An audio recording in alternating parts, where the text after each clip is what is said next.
One of the nurses told me that if I wouldn't have followed Mom's intuition that he could have not woken up the next morning.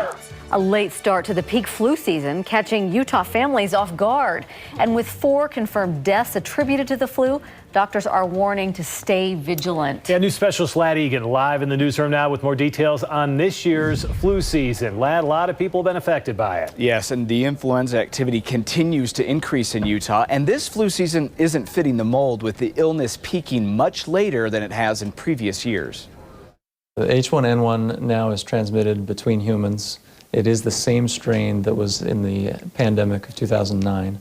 Family practice doctor Daniel Chappell has recently seen patients hit hard with the flu. We're also seeing some more severe cases of patients that have needed to be hospitalized with particularly H1N1. It's just like all of a sudden, like it just hits you out of nowhere.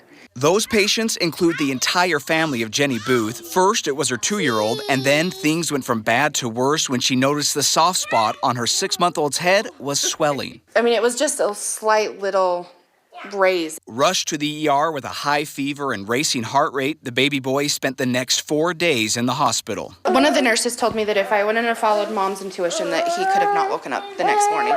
Next, it was Mom and Dad's turn, with Jenny spending 2 days in the hospital herself. Found out that I had H1N1, pneumonia, and it went sepsis.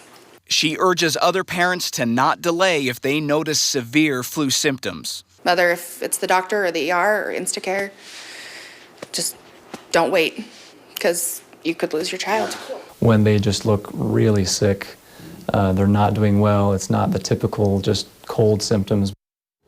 So far this flu season, nearly 600 people in Utah have been hospitalized with influenza-like illnesses.